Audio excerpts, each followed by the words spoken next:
اور جو لوگ اس امید پہ بیٹھے ہوتے ہیں کہ ریپرزنٹیشن کو ہم استعمال کریں ذاتی مفاد کے لیے، ان کی آہستہ آہستہ اصلاح ہے وہ ہوتی چلی جاتی ہے۔ اس کے لیے ضروری ہے نہ صرف یہ کہ الیکٹرل قوانین جو ہیں ان کو بدلا جائے اور ان کو ریسورسز پر روٹ یا بیس نہ کیا جائے، تاکہ عام آدمی کو بھی یہ ایک موقع ملے کہ وہ اس میں حصہ لے سکے۔ کہ یہاں پر عادت پڑ گئی ہے لوگوں کو ایک آسٹنٹیشس طریقہ کار سے الیکشن کیمپیننگ کرنے کی، بلکہ اس لیے بھی کیونکہ جو الیکٹورل یونٹس ہیں وہ بہت بڑے ہیں، اور جتنا بڑا یونٹ ہوگا اتنا ہی مشکل کسی شخص کے لیے بھی وسائل کے حوالے سے اور کانٹیکٹس جو الیکٹوریٹ کے ساتھ ہیں اس کے حوالے سے بھی مشکل ہوگا۔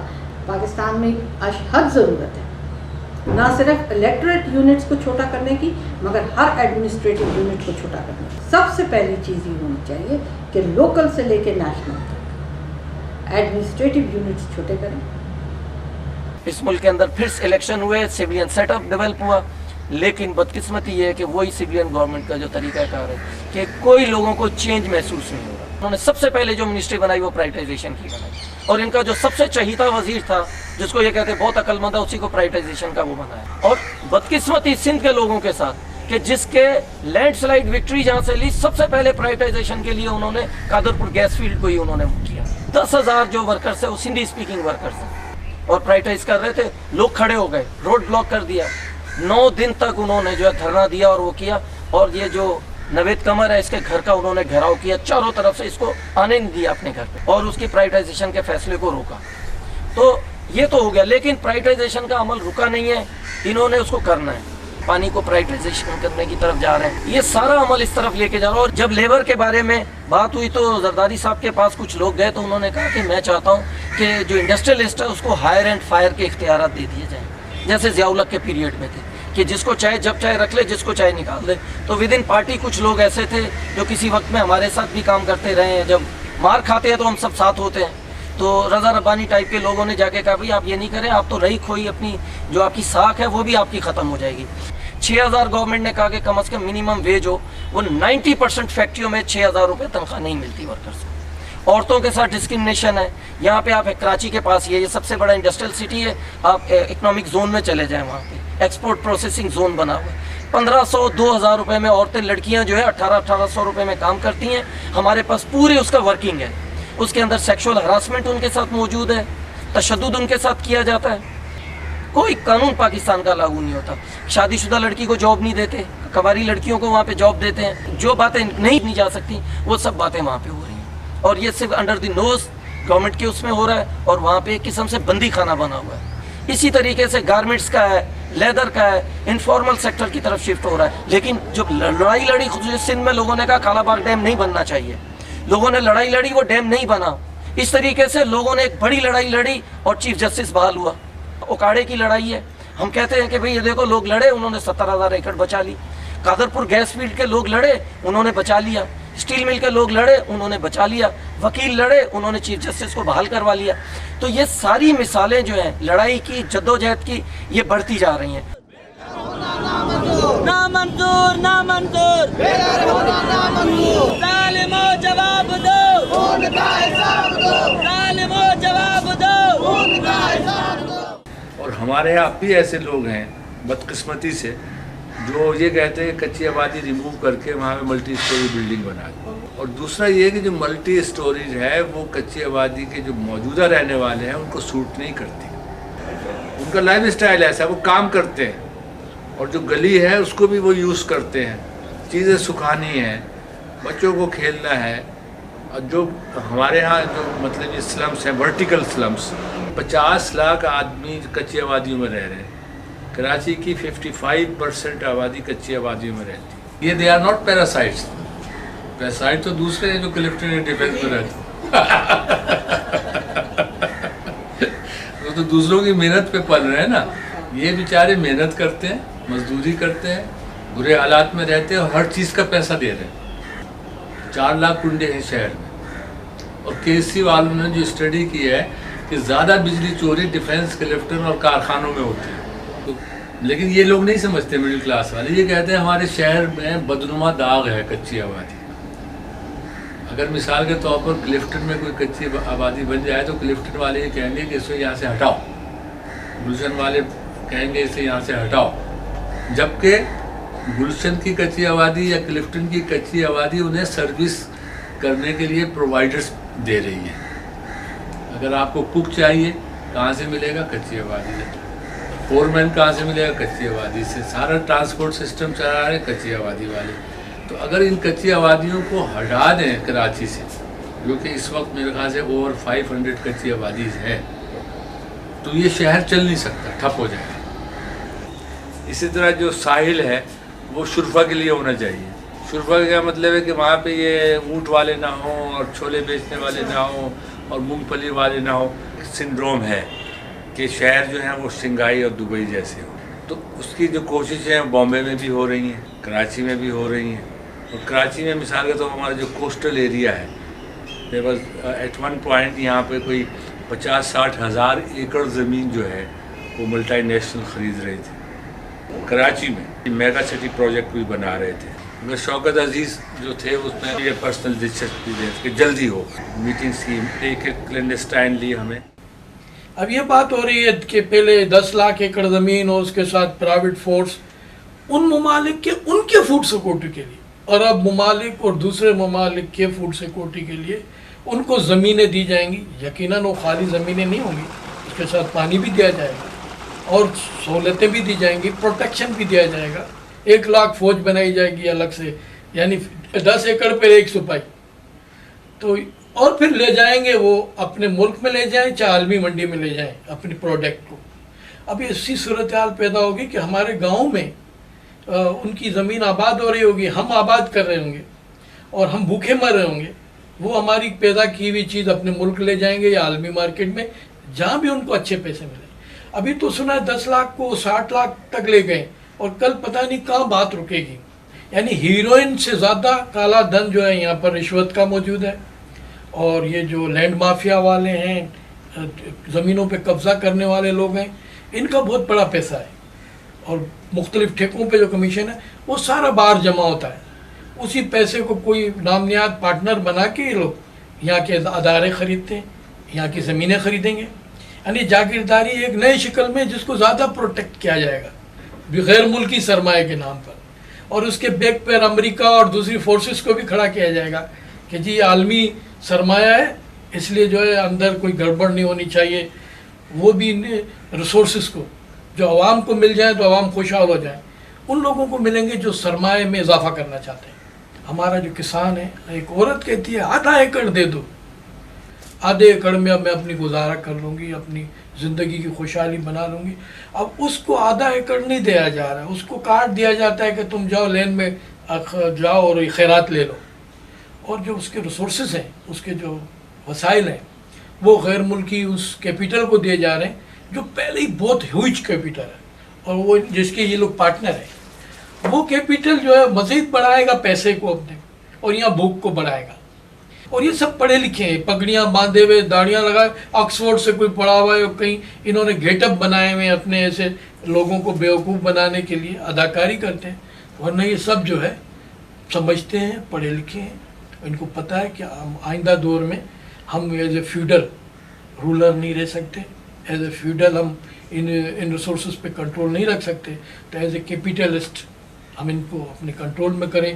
تو اگر آپ کیپیٹلزم ہی لانا چاہتے ہیں تو کوئی ان کو رسپیکٹ طریقے سے روزگار کا سسٹم بنا کے دیں، اور ان کی جو سوشل رسپانسبلٹی ہے جو کیپیٹلسٹ دنیا میں پوری کرتے ہیں، یورپی ممالک میں اور دوسرے ممالک میں، وہ بھی یہ فیوڈل پورا نہیں کریں گے، کیونکہ ان کی سائیکی فیوڈل ہے۔